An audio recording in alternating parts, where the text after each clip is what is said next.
That's good. If FINA will bring back like the 25K for the World Champs, do you think you will be doing more of this if you were to, like, would you be interested in taking part first of like the 25K? Yeah, dude. Yeah. Oh my gosh. So the story. Question.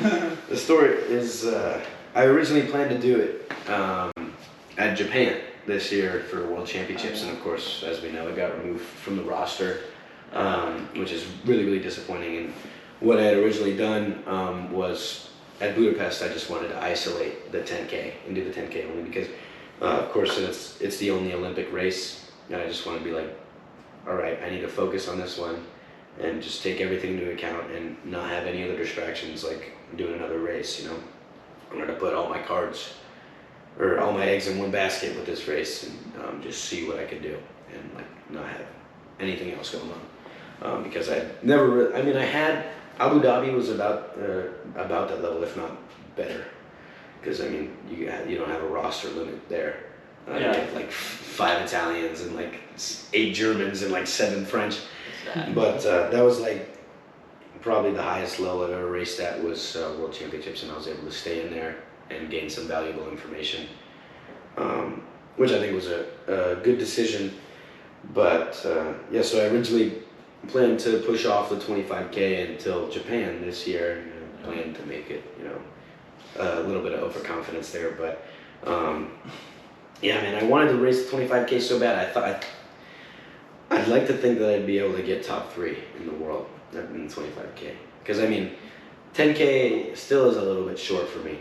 You have guys that'll still like be able to maintain their speed that they carry over from the pool in that one, and I'm working the other way. You know, I'm not nearly as good as these guys that are leading the pack in a 10K are, and I'm solely breaking them down in the fact that this is out of their wheelhouse and into mine. Yeah. You know, the 1500 swimmers, they're coming up for the 10K, and I'd like to think I'm coming down because my 1500 isn't strong enough. My speed in general. Like these guys have, in the 1500 they have like a minute and a half on me, so I'm just fighting to survive, you know, just to stay with them. And in the 25K, there's a lot more time for me to like break them down, you know. It would be really interesting to see, like, maybe Doha, Qatar, like in 2 years, FINA will bring back. I certainly hope so, man, because I want a shot at that, at least one, and if not that, I hope they bring it back more so I can do it plenty more times, because I think that might be my race, you know. I just feel that, like, the 10K still, there's something left for me to give in there, you know. And I mean, in Abu Dhabi, I died because I just like was stupid and was fighting people and kicking people in the face and stuff. I was just letting my emotions get the best of me. But as I've become like more composed, as I've gained like the little international experience that I have, I've just been able to ride it out and calm down, and that race ends up feeling short. And I think if I were to apply the same thing in the 25K, I could be pretty successful, and that's what a good portion of the USA coaches have told me, is that the 25K would be my thing if I were to do it. Hopefully we get to see it. Yeah, it would be nice, right? But we'll see what FINA wants to do, man. They're kind of bumming me out as of late, like taking away the ultra marathon series, I know. and taking away the 25K, and the whole thing with Puerto Rico, man, that was tough as well. They're just kind of, I don't know. I mean, they're doing what they can, but just open water kind of is on the lesser priority of things in the grand scheme of swimming, and that's the reality of things. But I'd say it's ironic that the people who are the most dedicated gets the least respect. You know, I mean, you have these guys who do the 25K, and they do that's all they do. I mean, the 25K is, you know, see many 25K guys doing the 10K at Worlds. You know.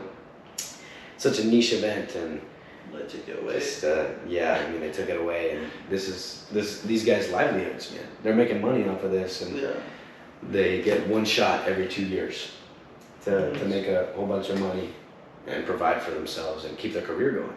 And now that that's gone, you see a very niche group of individuals that are the most dedicated to the sport. I mean, you had Axel Raymond. He was He once had a week where he did 210K, and that's 14 practices of 15K, and that's 8 hours, at least 8 hours in the water every day for 7 days. You know, I mean, you won't see. I mean, you'll see guys that'll do incredible things, and like on the spring side, you know, they're like they do incredible things, but not to that extent. And the fact that they just got disrespected like that is a really brutal thing to see. And there was a guy from Italy also was like really Dario Veroni. Yeah. Yes. Yeah. He had an incredible year last year when he won. I mean, and you know, it must be a terrible thing like to win and then they take your event away. And I mean, he could contest for the 10, you know, but there's 2 less spots, and Italy's such a strong country in open water, and so it's going to be really difficult for him to make a spot now, and of course it won't be in his event. Yeah, you know, it's really cool though to